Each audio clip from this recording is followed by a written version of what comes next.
इतिहास ने हमें बहुत कुछ दिया, कुछ बहुत अच्छा तो कुछ बहुत बुरा। इतिहास के इन्हीं पन्नों पर हमें एक परम प्रतापी सूरमे का जिक्र मिलता है, जिसकी गाथा सुनकर आपका सीना गर्व से तन जाएगा। ये कहानी है 35 सालों तक मेवाड़ पर हुकूमत करने वाले हिंदू सुल्तान राणा कुंभा की। आइए आज आपको मेवाड़ के सबसे करारे योद्धा अपराजित राणा कुंभा की महागाथा सुनाते हैं। उम्मीद है आप इस वीडियो को लाइक जरूर करेंगे। चलिए शुरू करते हैं। ये बात आज से 600 साल पहले की है, जब सत्ता के लालच में राणा कुंभा के पिता की उनके ही सौतेले भाइयों ने हत्या कर दी। इस वक्त राणा कुंभा मात्र 8 वर्ष के बालक थे। ऐसे वक्त में राणा कुंभा की दादी हंसाबाई ने अपने नन्हे पोते और मेवाड़ की रक्षा के लिए मारवाड़ से अपने भाई रणमल राठौड़ को मेवाड़ बुलाया। बहन की पुकार पर रणमल अपनी समस्त राठौड़ सेना के साथ मारवाड़ से मेवाड़ चला आया। मात्र 10 साल की बालक अवस्था में कुंभा ने मेवाड़ की राज गद्दी संभाली। इस समय मेवाड़ चारों तरफ से दुश्मनों से घिरा था। एक तरफ कुंभा के पिता के कातिल कुंभा को भी मारने की तैयारी में थे, तो दूसरी तरफ मालवा, नागौर और गुजरात के सुल्तान मेवाड़ को हथियाने की फिराक में थे। और इधर कुंभा मेवाड़ के राजा जरूर बने, पर मेवाड़ की सत्ता पर अभी भी रणमल राठौड़ का दबदबा था। ऐसे वक्त में चतुर चाल परम बुद्धिमान राणा कुंभा ने मेवाड़ की तकदीर बदलनी चाहिए। ईस्वी सन 1433 तक अपने सभी दुश्मनों को परास्त कर राणा कुंभा मेवाड़ की हुकूमत के पूर्ण मालिक बने कि तभी उनके एक पड़ोसी राज्य ने कुंभा को कमजोर समझकर उनके राज्य को हड़पना शुरू किया, जिसके जवाब में राणा कुंभा ने अपने सेनापति नाहर सिंह डोडिया के नेतृत्व में एक सेना भेजी। नाहर सिंह अपनी करारी सेना के साथ आबू राज्य पर एक प्रकोप बनकर टूट पड़े और आबू सहित आसपास के 12 ठिकानों को अपने अधिकार में लेकर इस इलाके पर मेवाड़ का ध्वज गाड़ आई। राणा के आदेश पर इस पूरे इलाके को मेवाड़ के अधीन कर लिया गया। इधर दिल्ली की सत्ता का विस्तार राजपुताने में होने लगा, तो 20 वर्षीय राणा कुंभा चित्तौड़ से अपने लश्कर के साथ रवाना हुए। उन्होंने कोटा, बूंदी, अजमेर, आमेर और मेवात को विजयी करते हुए रणथंभौर में प्रवेश किया और राजपुताने के एक बड़े हिस्से को आजाद करवाकर अपने अधिकार में कर लिया। जब कुंभा अपने विजय अभियान पर थे, तब सन 1437 में मालवा के सुल्तान महमूद खिलजी ने मेवाड़ पर आक्रमण कर दिया और कुंभा के सेनापति दीप सिंह को मारकर कुलदेवी बाण माता का मंदिर तोड़कर माता की मूर्ति मांस तोलने वालों को दे दी। इस बात से कुंभा अत्यधिक क्रोधित हो गई। उन्होंने अपनी सेनाओं के साथ हवा की रफ्तार से मेवाड़ की तरफ कूच किया। कुंभा के आने की खबर सुन महमूद पुनः मालवा भाग गया।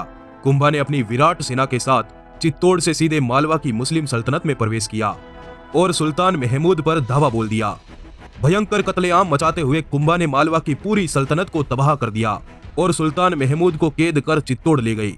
6 माह बाद मौका पाकर महमूद कुंभा की कैद से भाग छूटा, जिसके बाद महमूद खिलजी ने 5 बार मेवाड़ पर आक्रमण किए, पर कुंभा ने 5 बार उसे पराजित करके जीवन दान दे दिया। कुंभा वो दिलेर था जो अपने दुश्मनों को टिड्डी दल की तरह मसल डालता। अपने दुश्मनों से कम सेना होने के बावजूद वो अपने दिमाग और वीरता के बल पर युद्धों को विजयी करता। साल 1456 के आसपास गौ, हिंदू और मंदिरों की रक्षा के लिए राणा कुंभा ने अपनी सेनाओं के साथ नागौर पर चढ़ाई कर दी। कुंभा एक प्रतिशोध की आंधी लेकर नागौर में उतरे और नागौर को अपने कब्जे में करना शुरू किया। जब कुंभा की प्रचंड सेनाओं ने नागौर के किले में प्रवेश किया, तब कुंभा के भाई से नागौर के सुल्तान शम्स अली ने कुंभा को अपना अधिपति स्वीकार कर लिया और हर साल राजधानी चित्तौड़ को कर देना स्वीकार किया। कुंभा के आदेश पर नागौर में गो हत्या और जजिया कर पर प्रतिबंध लगा दिया गया। परंतु राणा कुंभा के लौटने के कुछ सालों बाद ही शम्स खान ने नागौर में गायों को काटना शुरू किया, जिसके उत्तर में राणा कुंभा ने सन 1458 में पुनः अपनी सेनाओं सहित नागौर पर चढ़ाई कर दी। राणा के आने की खबर सुन सुल्तान शम्स अली नागौर छोड़कर भाग गया। राणा ने तुरंत नागौर को अपने अधीन कर यहाँ अपने सरदार तैनात कर दिए।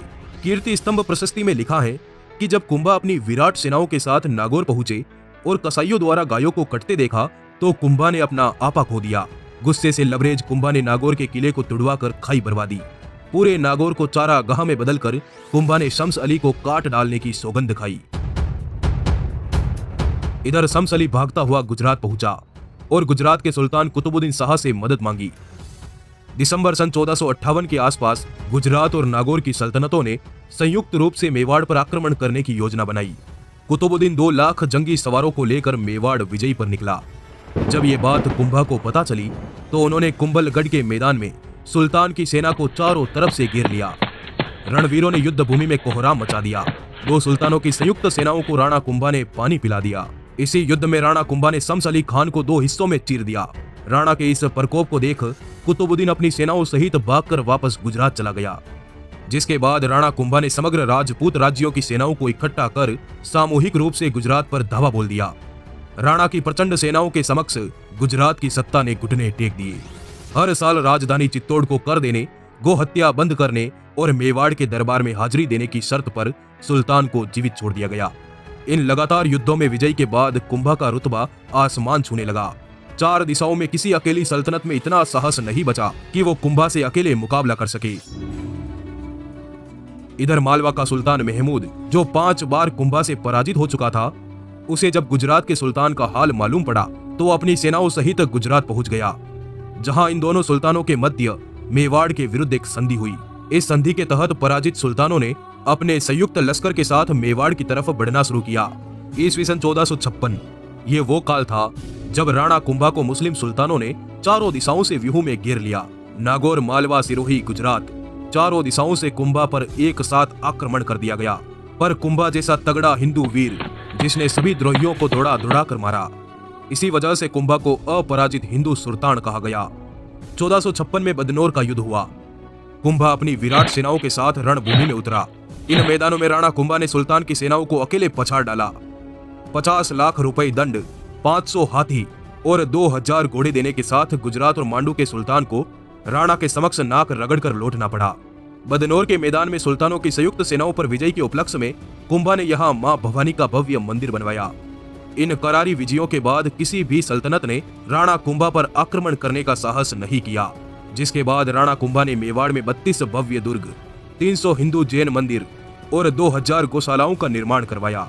कुंभा के काल में विद्वानों को सम्मान, हिंदुओं का कल्याण और गायों को मान मिला। इस कारण इतिहास के पन्नों में राणा कुंभा को राणो रासो के नाम से नवाजा गया। ईस्वी सन 1468 में महाराज राणा कुंभा ने वैकुंठ में प्रस्थान कर लिया। 4 दिशाओं का समग्र विजेता, अकेला हिंदू योद्धा राणा कुंभा को सत सत नमन। अगर आप चाहते हैं कि हम आगे भी इसी तरह वीरों का सच्चा इतिहास बताते रहे तो इस वीडियो को ज्यादा से ज्यादा लोगों तक शेयर करें, लाइक करें और कमेंट जरूर करें। आपका आभार, धन्यवाद, जुड़े रहिए।